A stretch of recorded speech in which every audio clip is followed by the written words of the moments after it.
To the Cummins Inc. Q4 2024 earnings conference call. At this time, all participants are in listen-only mode.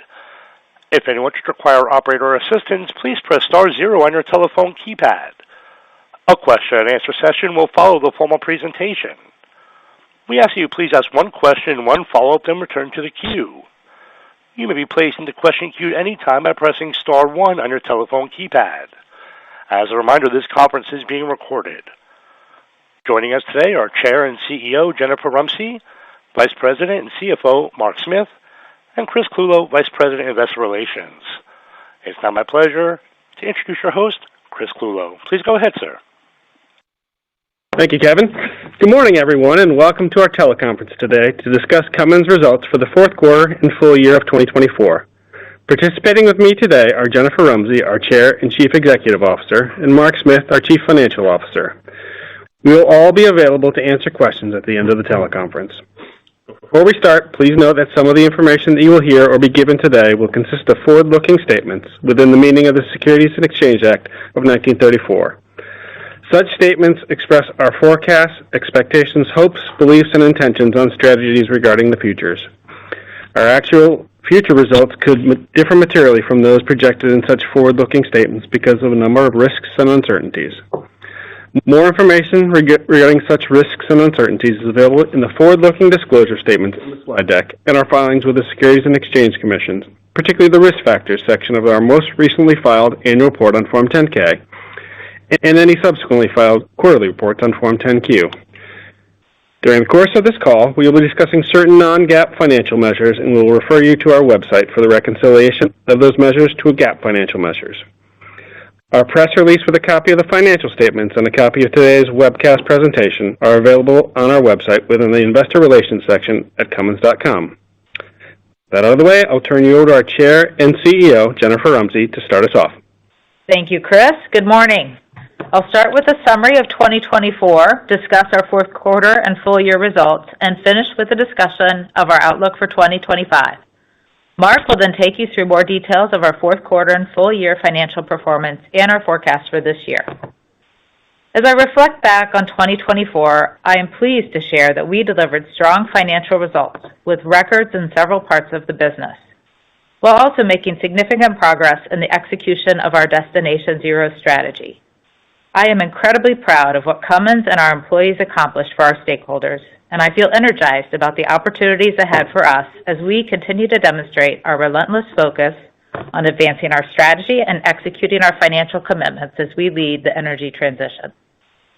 It continues to be clear that our multi-solution Destination Zero strategy that leverages advancements and solutions from both our core and Accelera by Cummins businesses will continue to position us to succeed. We demonstrated this in 2024 as we further strengthened our position through evolving our portfolio and expanding and establishing relationships with new and long-standing key stakeholders and partners. Most notably for our core business in 2024, we introduced the Cummins Helm engine platforms. Applied across Cummins' legendary B, X10, and X15 series engine portfolios, the Helm platforms provide customers with the option to choose the fuel type, either advanced diesel or alternate fuels like natural gas and hydrogen, that best suits their business needs and offers the power and performance customers expect, while also reducing emissions. Cummins began full production of the X15N natural gas engine at the Jamestown engine plant earlier this year, and we are actively engaged with some of North America's largest and most demanding heavy-duty fleets as they look to reduce their carbon footprint. Additionally, in our core business, we introduced 4 new generator sets to the award-winning Centum series, 2 each powered by Cummins QSK50 and QSK78 engines. In response to high market demand, these new models have been engineered specifically for the most critical applications, such as data centers. In order to further raise our capacity to meet rising power generation demand, we also intend to invest $200 million across our U.S., England, and India manufacturing sites. As you will see in our full year financial performance details and 2025 guidance, we are excited about the continued impressive performance and growth potential for our power systems business. Cummins also successfully completed the separation of our filtration business, Atmos Filtration Technologies. Cummins will continue its focus on advancing innovative power solutions, while Atmos is now well-positioned to pursue its own plans for profitable growth. The separation of Atmos resulted in the tax-free exchange of shares, which reduced Cummins shares outstanding by approximately 5.6 million in the first quarter. In our Accelera business, we completed the formation of our joint venture, Amplify Cell Technologies, with Daimler Trucks and Buses, PACCAR, and EVE Energy to localize battery cell production and the battery cell supply chain in the United States. This strategic collaboration will advance zero-emissions technology for electric commercial vehicles and industrial applications. Amplify began construction this year of a 21 gigawatt-hour factory in Mississippi with potential for future expansion as demand grows, and is targeting start of production in 2027. Lastly, as we navigate this long and messy transition for our customers, we remain committed to pacing and refocusing our investments on the most promising paths as the adoption of zero-emission solutions slows in some regions around the world. As you can see in our fourth quarter results, we recorded charges related to the reorganization of our Accelera business segment as we underwent a strategic review to streamline the business, while also ensuring we are set up for long-term success. We remain committed to Accelera and its mission, and this business continues to play an important role in our Destination Zero strategy. Now I will comment on overall company performance for the fourth quarter of 2024 and cover some of our key markets. Demand for our products remains strong across many of our key markets and regions, offsetting the softening in the North America heavy-duty truck market. Revenues for the quarter totaled $8.4 billion, a decrease of 1% compared to 2023, as lower North America heavy-duty and pickup truck volumes and the reduction in sales from the separation of Atmos were partially offset by continued high demand in our global power generation markets, stronger aftermarket, and North America medium-duty truck volumes, as well as improved pricing. EBITDA was $1 billion, or 12.1%, compared to a loss of $878 million, or negative 10.3% a year ago. Fourth quarter 2024 results included $312 million of charges related to the strategic reorganization of our Accelera business segment. This compares to the fourth quarter 2023 results, which included $2 billion of costs related to the agreement to resolve U.S. regulatory claims, $42 million of costs related to our voluntary retirement and separation programs, and $33 million of costs related to the separation of the Atmos business. Excluding those items, EBITDA was $1.3 billion, or 15.8%, compared to $1.2 billion, or 14.4% a year ago. EBITDA and gross margin dollars improved compared to the fourth quarter of 2023 as the benefits of higher power generation volume, pricing, and operational efficiency more than exceeded lower North America truck volumes and the separation of Atmos. 2024 revenues were a record $34.1 billion, essentially flat with 2023 despite the decline in North America heavy-duty truck demand in the second half of the year and reduction of sales from the Atmos separation. EBITDA was a record $6.3 billion, or 18.6% of sales, compared to $3 billion, or 8.9% of sales in 2023. 2024 results include a gain net of transaction costs and other expenses of $1.3 billion related to the Atmos divestiture, $312 million of charges related to the Accelera reorganization, and $29 million of first quarter restructuring expenses.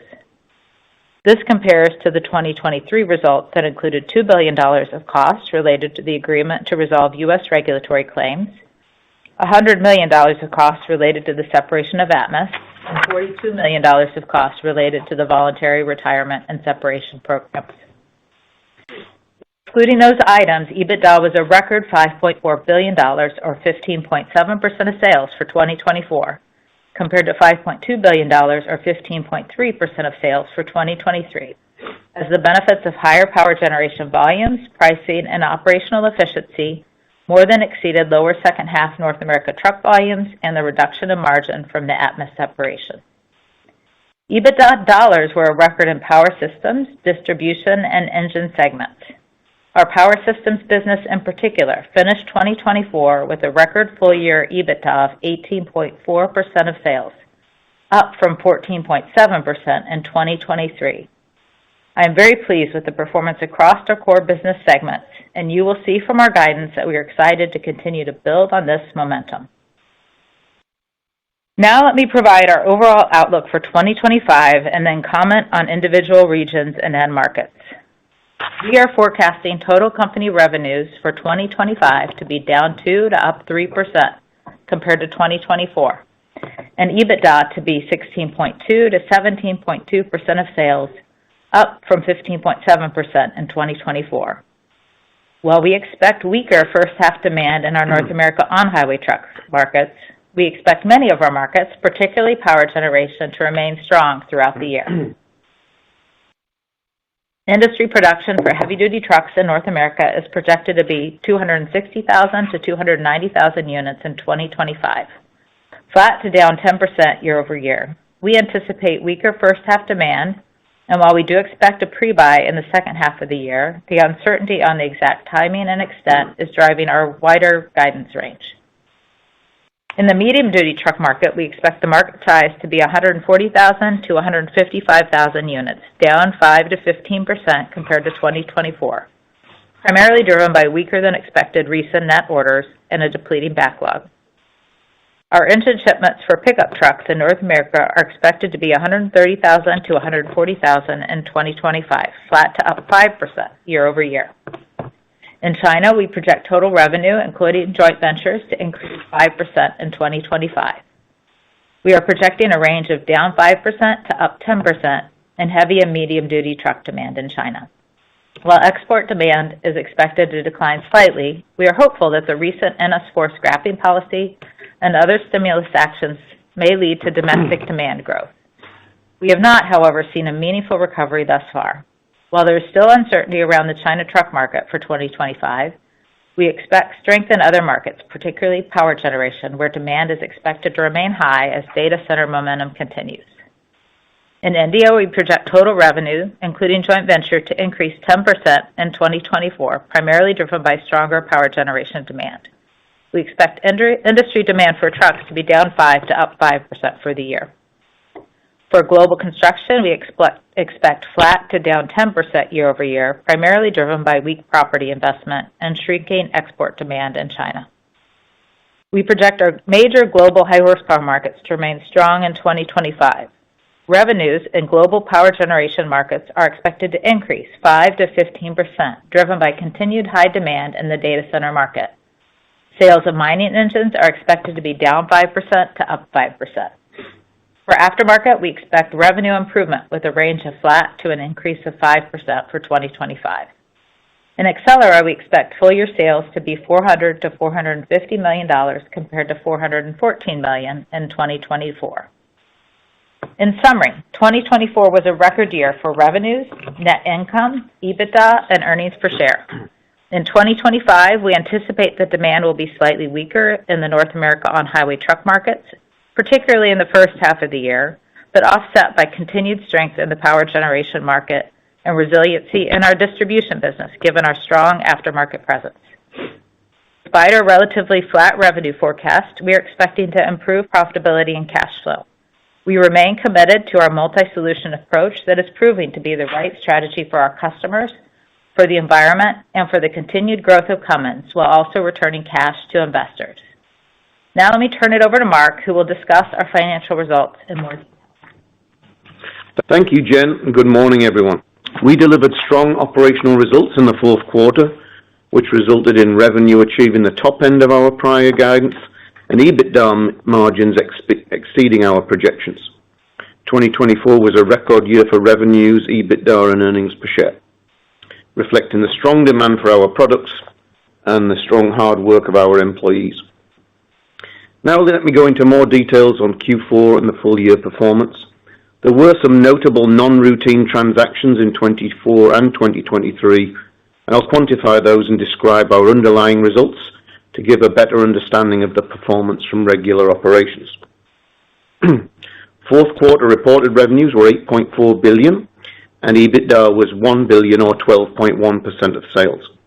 As Jen mentioned, we underwent a strategic review of our Accelera segment, which resulted in charges of $312 million of which $305 million were non-cash. Excluding this charge, we delivered EBITDA of $1.3 billion, or 15.8% of sales. In the fourth quarter of 23, we reported sales of $8.4 billion and an EBITDA loss of $878 million. Excluding the regulatory settlement, Atmos separation costs, and voluntary retirement and separation program costs in Q4 2023, EBITDA was positive $1.2 billion, or 14.4%. I know that's a lot to digest. In summary, on an underlying basis, EBITDA improved by 140 basis points on slightly lower sales, excluding those charges I just described. Fourth quarter revenues decreased by 1% from a year ago, as organic growth was more than offset by the reduction in sales driven by the separation of Atmos. Sales in North America were flat, while international revenues decreased 3%. Foreign currency movements negatively impacted sales by less than 1%. The EBITDA improvement of 140 basis points was primarily due to higher power generation volumes, pricing, and operational efficiency, partially offset by lower North America truck volumes and the separation of Atmos. Now let me summarize some of the impacts by line item in the income statement. Gross margin was $2.1 billion, or 25.4% of sales, compared to $2 billion, or 23.7% last year. The improved margins were driven by stronger power generation and aftermarket demand, favorable pricing, particularly in power systems and distribution, and improved operational efficiency. Selling, administrative, and research expenses were $1.1 billion, or 13.6% of sales, compared to $1.2 billion, or 14.2% last year, due to lower research and development costs. Joint venture income of $87 million decreased $26 million, primarily driven by lower technology fees from some of our international partnerships and costs incurred in the ramp-up of the Amplify Cell Technology battery joint venture here in the U.S., which was formed in the second quarter of 24. Other income was negative $25 million, a decrease of $75 million from a year ago, primarily driven by mark-to-market losses on investments related to company-owned life insurance. Interest expense was $89 million, a decrease of $3 million from a prior year, driven by lower weighted average interest rates.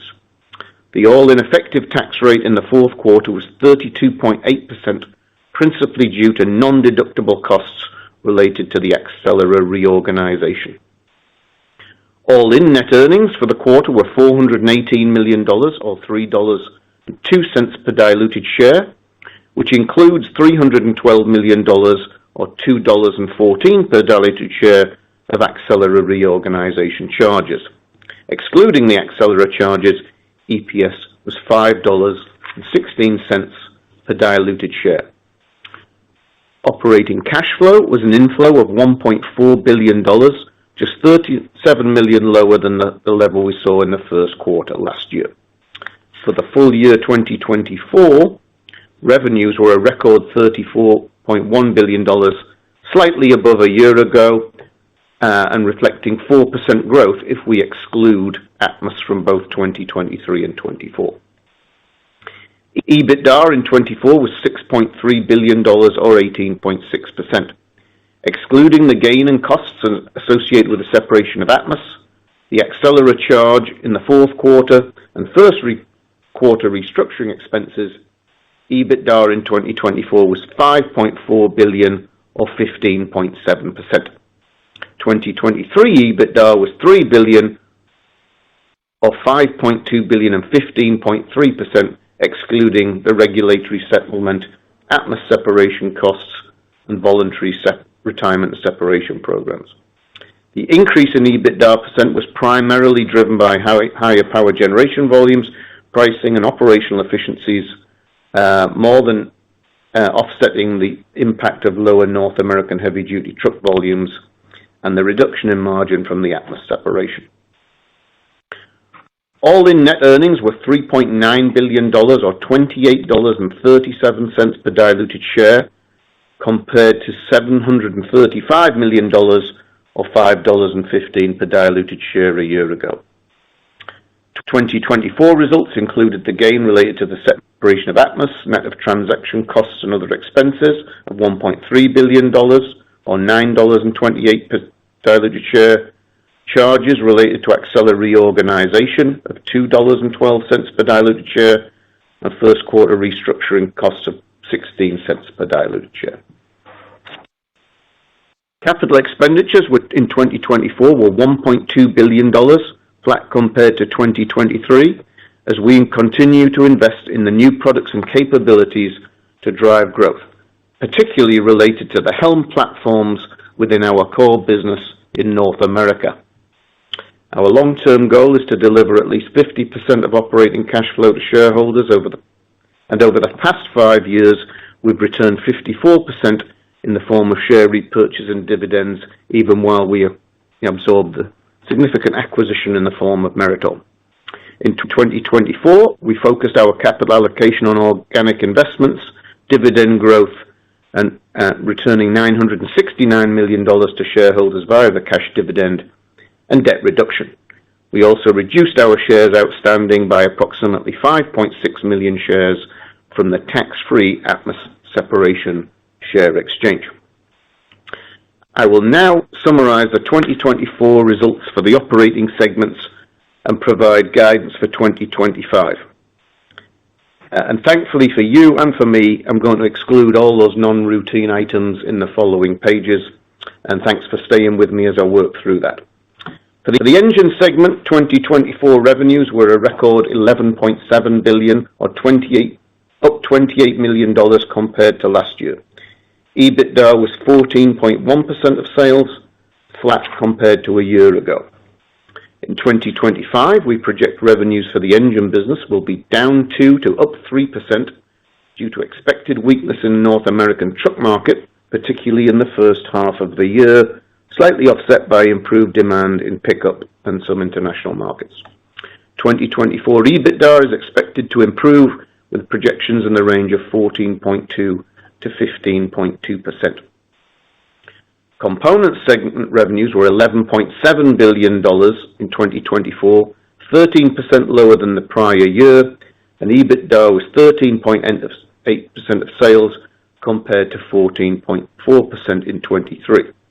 There's a lot of work done to improve existing operations, but that was offset in the year-over-year comparisons due to the separation of Atmos. For 2025, we expect total revenue for the components business to range from down 5% to flat, as 2024 included Atmos in the first quarter through March 18th. EBITDA margins are expected to be between 13.8% and 14.8%. In the distribution segment, revenues increased 11% in 24 compared to 2023, and were at a record $11.4 billion. EBITDA was 12.1% compared to 11.8% a year ago, driven by higher power generation volumes and pricing. We expect 2025 distribution revenues to increase 2% to 7%, and EBITDA margins to be in the range of 12% to 13%. In the power systems segment, revenues were a record $6.4 billion, up 13% over 2023, driven primarily by power generation demand, especially data center applications.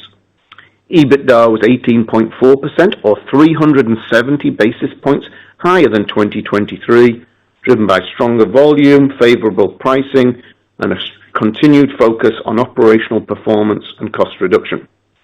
In 2025, we expect power systems revenues to be up 2% to 7%, and EBITDA to improve again and be in the range of 19% to 20%.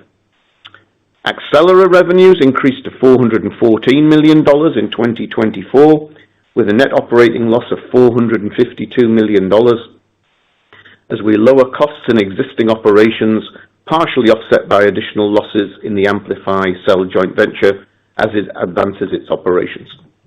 In 2025, we anticipate revenues to be in the range of $400 to $450 million, and net losses to reduce to $385 to $415 million, as we continue to make targeted investments aligned with market demand whilst reducing cost. We currently project 2025 company revenues to be down 2 to up 3%. Company EBITDA margins are projected to be approximately 16.2 to 17.2% compared to an equivalent 15.7% in 2024. Our effective tax rate this year is expected to be 24.5%, excluding any discrete items. Capital investments will be in the range of $1.4 to $1.5 billion as we continue to make critical investments to support future growth. To summarize, we delivered record sales and profitability in 2024, including strong results in the second half of the year, even as demand in the North American heavy-duty truck market declined. Cash generation has been and will continue to be a focus as we enter 2025, enabling us to continue investing in new products for new and existing markets, returning cash to shareholders, and maintaining a strong balance sheet. Last May, we laid out our updated financial targets through 2030. Our strong performance in 2024 represented encouraging progress towards those targets, and despite a relatively flat revenue forecast and expected weakness in North American heavy-duty truck, we expect to further improve profitability and cash flow in 2025. Thanks for joining us today, and let me turn it back over to Chris. Thank you, Mark. Out of consideration to others on the call, I would ask that you limit yourself to one question and a related follow-up. If you have an additional question, please rejoin the queue. Operator, we're ready for our first question. Thank you. As a reminder, that's star one to be placed into question queue, and star two if you'd like to remove yourself from the queue. And as a reminder, that's one question, one follow-up, then return to the queue. Our first question today is coming from Angel Castillo from Morgan Stanley. Your line is now live.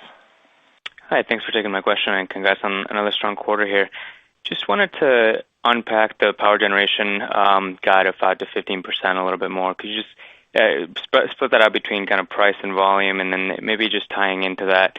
I think you mentioned a new investment of $200 million in power gen. Can you just talk about maybe what's entailed in that? I guess there was already an expansion or doubling capacity, so what is kind of the incremental being done?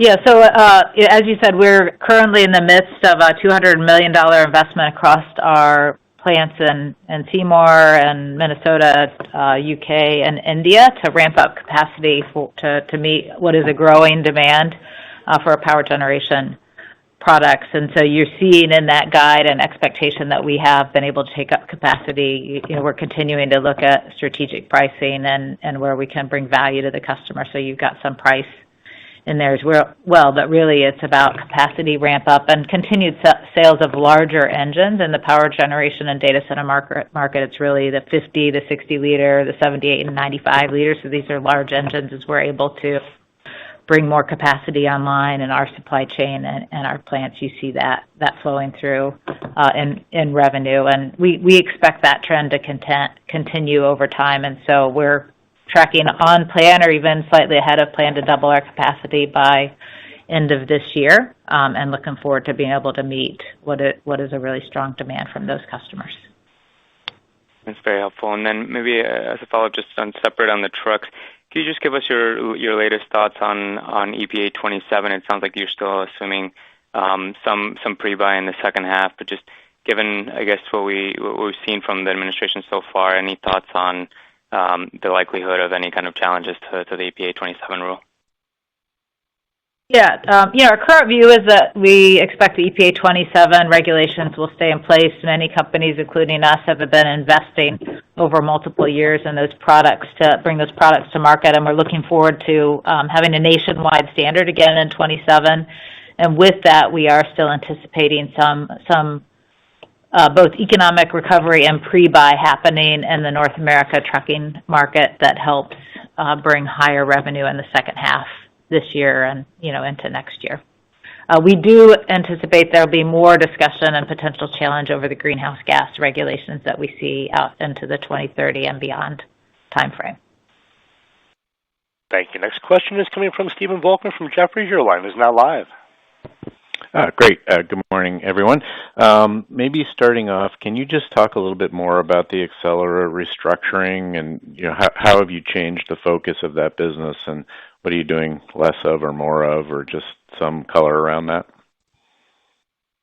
Yeah, I'll start, and then Mark can add if he wants to share more detail. But really, this business has all along been about remaining agile and investing as we see technology advancing and markets starting to move in these zero emissions technologies, and we formed it through a number of acquisitions as well. So what that meant was we had kind of a distributed footprint and investment coming from those different acquisitions. And so we really looked at where we see a market moving. We expect that battery electric vehicles will be important in some of our commercial vehicle and industrial applications, and we feel well positioned with the battery cell joint venture and some of the wins that we have with customers as that market develops. So we're continuing to invest there. We're continuing to invest, but pace investment in electrolyzers as we've seen some slowing in customer demand and uncertainty around incentives there. And then being selective in fuel cells and some of the other technologies where adoption continues to push out.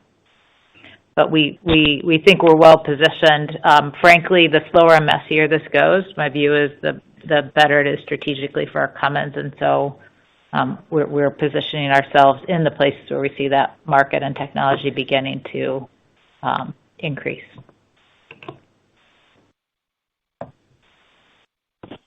Okay, good. Sorry, I thought Mark was going to add something. Can I ask? Well, you've been talking a lot as it is. Hopefully you'll be doing less of that this year on all these adjustments. Can I just follow up? Can I follow up on the Helm platform? Do you have targets relative to, the types of unit volumes you might expect either on the nat gas side or on any of the other any of the other fuel options that you can use with that platform?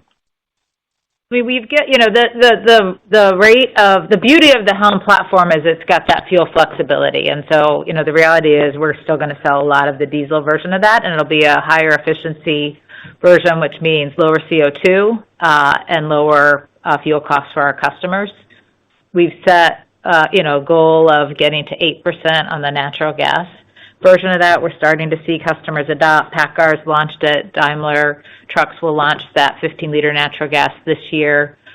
Fleets are testing it. I was with a big customer last week. They're finishing their field testing. They feel good about the product, and they're looking to start to increase penetration. But it really depends on diesel fuel prices and regulation and customer CO2 goals, and so it's hard to give specific numbers on the rate of natural gas or hydrogen and adoption because of that dependency on infrastructure, cost and regulation. Thank you. Next question today is coming from Jerry Revich from Goldman Sachs. Your line is now live. Yes, hi. Good morning, everyone. Hi, Jerry. In power systems, you had really excellent 30% year-over-year growth in revenue per unit in the quarter. So the ramp in the supply base is progressing nicely. I'm wondering if you just update us on how much more throughput you expect to get out of the supply base in 2025 for those large products. And I appreciate there could be a wide range of outcomes, but would love to get your updated views on that. Well, I think it's important to remember that the revenue growth, in particular for 2024, was also about launching those new Centum products. So we're seeing new products coming online that serve the market, in addition to ramping up capacity. And for this year, it really is focused on continuing to max out our capacity capability that we have while we're making the investment in more capacity across that range of products. And the team's done a really phenomenal job of doing that, improving operating efficiency, working with the supply base to try to get as much out of what we have. But there's some major investments that need to happen by the end of this year to really get to the full doubling of capacity. Unfortunately, unfortunately, Jerry, units are not a great indicator just because the size of the generator set we've been selling is going up, right? So the average selling price has gone up a lot over and above pricing, just the size of the set that we're selling. So the revenue's outgrown the units significantly. Nice problem to have. Separately, on the China truck market, as you mentioned in prepared remarks, there's some optimism in the market about potentially strong demand. Can you just calibrate us? I believe, including the JV and wholly owned business, China truck profits are maybe 10% of total company profits at this point. And given we're at the trough of the cycle, is it fair to think about pretty attractive incremental margins if demand does indeed surprise to the upside? Yes, on the latter. I mean, China in total, maybe on a more normal run rate, would be in the range of 15 to 20% of our earnings. And yes, on highway would typically be more than half of that. So you're in the ballpark, Jerry. Yes, and there's no, massive structural investments going on there in the current year. So if we get more volume, we'd expect to convert that into more profits. There's also just some lumpiness around tech fees and other things, but I think the underlying operational business is well set as it's done in prior cycles when demand improves. We see that. And I think that just reinforces, how well the engine business and components did in 24. Not just did we have weakening heavy-duty truck in the second half of the year, but we had weaker China throughout the year. So hopefully at some point, confident China's going to turn. We don't have a lot of visibility into that right now. Hopefully that's another leg to come. Thank you. Next question today is coming from Tim Fine from Raymond James. Your line is now live. Thank you. Good morning. Maybe I'll ask one to start on components, Mark, just as you think about the margin outlook for 25 on kind of flat to down revenues, pretty nice improvement. I'm wondering how much of that is maybe a benefit from kind of lapping the Atmos spin or separation, or is there, obviously there's more to it than that. So maybe just a line or two in terms of what you're projecting there for components. Yeah, I think when you look across the company, we've done a lot on cost reduction. That hasn't been enormous in any given quarter, but we've been working at it really since the fourth quarter of 2023 when we announced voluntary separation package. We did a lot of work internally during 2024 to look at how we weighted the amount of resources we put between lines of business, functions, regional structures, and a lot of this work, has paid off in terms of improving our cost structure and focus. And so, the components business is going to benefit from some of that. We're not breaking it out separately, but what was formerly known as Meritor, drivetrain and braking systems business, results have continued to improve their underlying.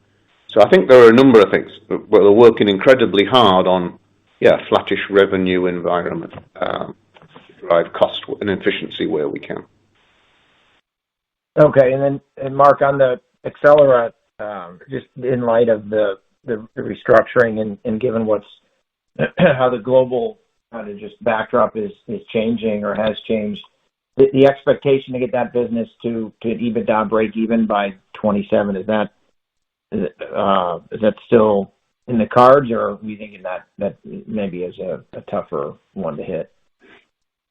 Yes, I think overall, relative to our 2030 targets for the total company, we feel like we've had a really good start in 2024 and on track, and we're doing a bit better on the core business, and headwinds have come more frequently and more severely to Accelera. So we are committed to significant loss reduction, but right now we are not on track towards that break even, but we do feel we're very much on track for the overall company targets. And that's really the reason why we took more pronounced actions that the Accelera team did in the fourth quarter, recognizing that we're not going to get enormous help from demand here in the near term, Tim. So we're managing what we can, and in the context of overall company results, we feel confident, but we are not right now on track to get to break even as we sit here today. Thank you. Next question is coming from Kyle Menges from Citi. Your line is now live. Thank you. I was hoping if you could just comment on how you're thinking about R&D spend in 2025 versus 2024, maybe more specifically within engine and components? And then just beyond 2025, how you're kind of thinking about that, how we should be thinking. Thank you. Yeah, good question. So I think beyond 2025 is where we should see more momentum to the downside on engineering expense. We did see some improvement through the year in the engine business, but we've got a lot of new product launches both in engines and components in 2025. But after we get through those launches and through 2027, that's definitely part of our margin expansion story in those two businesses. But not a dramatic shift this year. Some puts and takes between engines and components.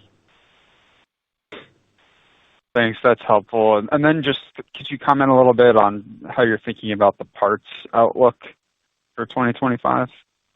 Thank you. Yeah, parts held up pretty well. In fact, pretty little bit better than expected in the fourth quarter across our businesses. And so we think in the range of flat to up 5%, probably some pricing baked in there. So yeah, growing in line with the economy, I would say at least on par with the economy, with what we know today. Thank you. Next question is coming from Jamie Cook from Truist Securities. Your line is now live. Hi, good morning.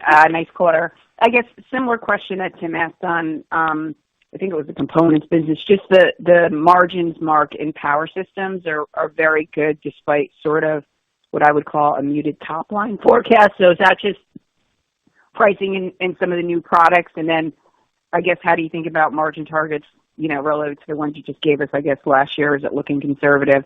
And then my second question, obviously lots of puts and takes around tariffs and who knows what happens.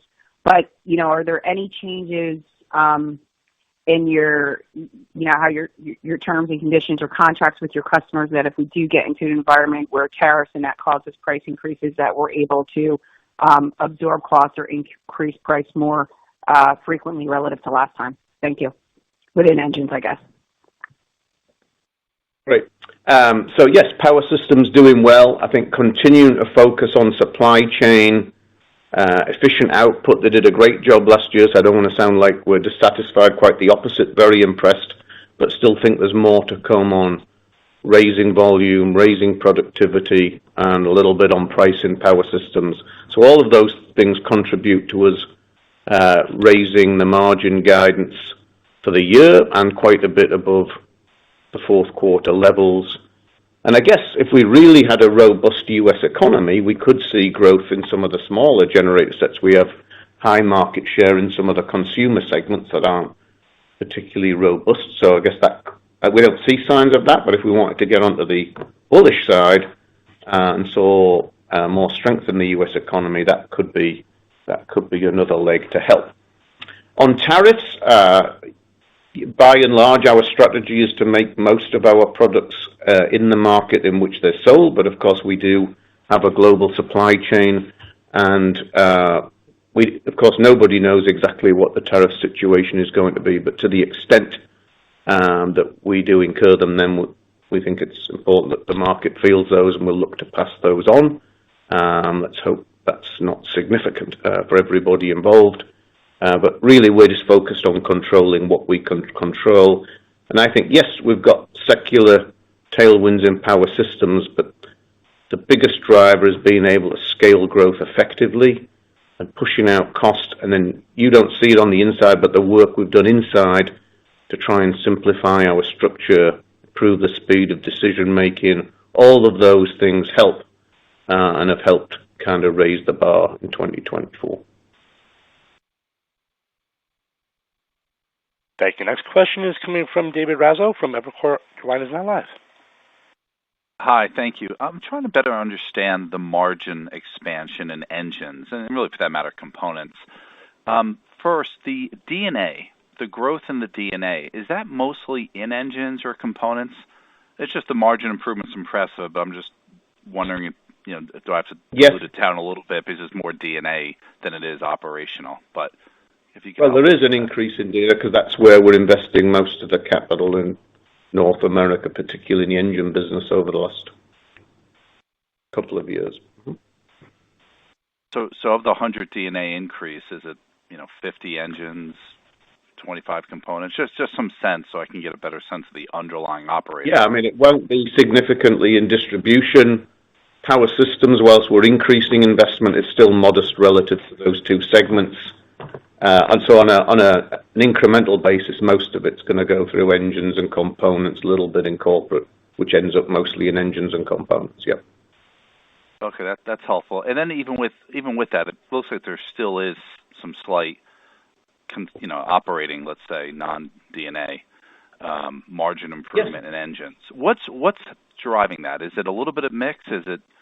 I'm just trying to think about maybe the new medium engines, you're outperforming the market, how to think about those margins versus heavy, because it's all wrapped in the idea of trying to figure out where do you think engine margins are as we sort of move out of 25 and people start to, pontificate about, earnings power in 26 with a pre-buy in the engine division. Yeah, I think those are all really important questions and will be big contributors to the long-term performance. In the near term, David, I think we continue to expect to do well in the aftermarket side, of which the engine business is our biggest single driver. So that's probably where there's still some pricing opportunity into 2025. And then, yes, the engineering it's not coming down enormously, but I think we've come down off the peak there. Components probably going up a little bit. But those would be the main drivers. And as you can see, we haven't factored a lot in from China yet. So really, it's cost control and aftermarket in the near term. Thank you. Next question is coming from Avi Rozovich from UBS. Your line is now live. Hi, good morning, guys. I guess, in terms of your guidance for the market outlook for North America heavy-duty trucks this year, it sounds like if for whatever reason we don't see a pre-buy materialize this year, that you'd expect retail demand to maybe still be negative in the second half. So I guess, one, am I interpreting that correctly? And two, can you just discuss how you're thinking about it? Yeah, I mean, I think if you look at the underlying performance in the heavy-duty market, spot rates dropped early in 23, so truckload carriers have really had challenges now for 2 years, and I think there's a very real chance that we'll see improvement in that over the course of this year, just depending on what the underlying economy and interest rates do. So there's some potential upside in the second half for that, in addition to this pre-buy phenomenon that we would anticipate would lead to a stronger second half versus first half.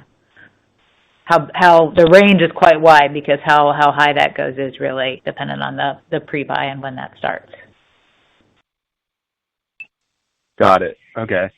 And then in terms of medium duty, just breaking down kind of market share gains versus market growth for 2024, how did those net against each other? And then in terms of your sales guidance for this year within engines, are we thinking about further share gains this year or not as much? I think we're talking about following the market in 2025. There's been a long track record of significant market share gains in that market. Our engine's clearly the leader in that market, and there were some share gains. But going forwards, it's very much primarily going to be tracking the market. There can be some modest changes around that from where we are now. Thank you. Next so the question. guide down for the year is reflective of what we've seen in order and backlog. It's the industry orders, we will feel that, yeah.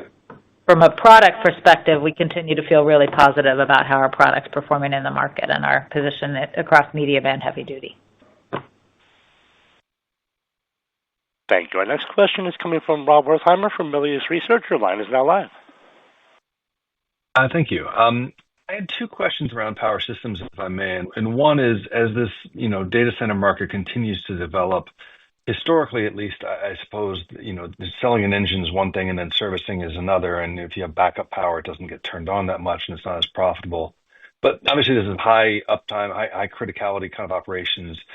Do you see any opportunity to change that profit algorithm such that you'll be, making more recurring revenue or otherwise on on that massive build out of engines that you're going to do. And then secondly, if I can just wrap it in, you've had excellent results in power systems. I'm not sure if all of it's really this surge in data center or maybe the stuff you've touched on a couple times in the call already, operational improvements. I wonder if you could just expand on how you've made that business better. Thank you. Sure. So, first on the data center market. So, with power generation and data centers, we have engine, genset, and then a good portion of that business also flows through the distribution business. So the strong performance you see in the distribution business last year and the outlook is reflecting the strength in power generation as well as aftermarket. But as you noted, that they don't today run a lot for backup power, so typically parts revenue is relatively low as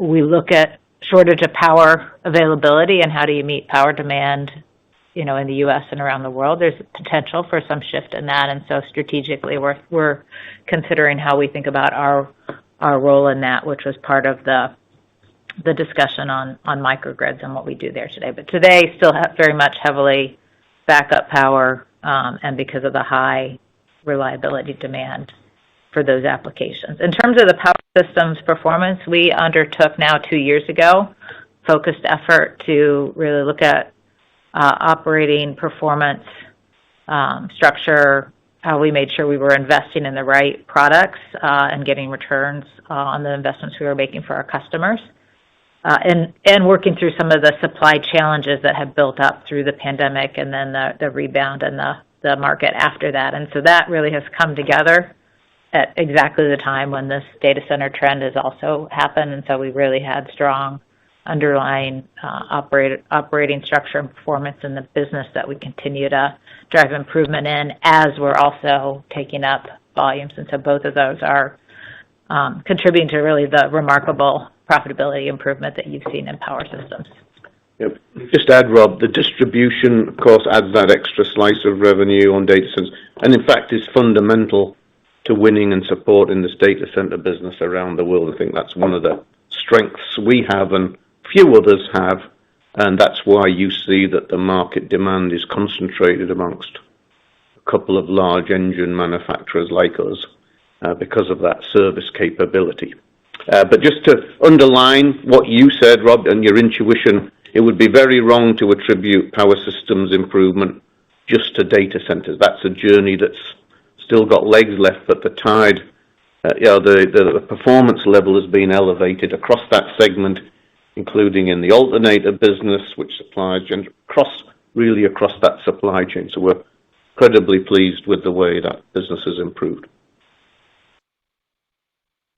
Thank you. Our final question is coming from Tami Zakaria from J.P. Morgan. Your line is now live. Hi, good morning. Thank you so much. So the distribution segment guide 2 to 7%, it seems quite healthy given the underlying truck market outlook. Are you able to comment on the core distribution outlook versus the power generation related services? The reason I ask, if power generation demand holds at these levels, it seems like distribution could see another double-digit growth year in 2025. So any comments there would be helpful. Yeah, I think you're typically seeing, parts growth maybe slightly above the rate of economic growth. And then in this cycle, you're right, the power generation demand in data centers and in some other applications has really provided that extra leg. So I would say in the short run, power gen will be the main swing factor. I would say that some of the other segments, mining, oil and gas, if we look beyond this year, we'd expect to see more growth in the future. There's not enormous momentum in those businesses, but they're also important in markets for distribution. But yeah, one of the reasons that we like distribution, it generates a lot of cash. It's less volatile than other parts of the business and has that really strong aftermarket piece, which doesn't get the same extraordinary growth rates, but underpins the kind of year-to-year level of performance. So yeah, distribution's doing well, and hopefully the global economy strengthens, and then all of our businesses will do well. Got it. That's very helpful. And then one follow-up question on that comment. that you expect some pre-buy in the back half, but the timing is uncertain. I'm curious, what pre-buy lift is embedded in the current heavy-duty and medium-duty outlook for North America?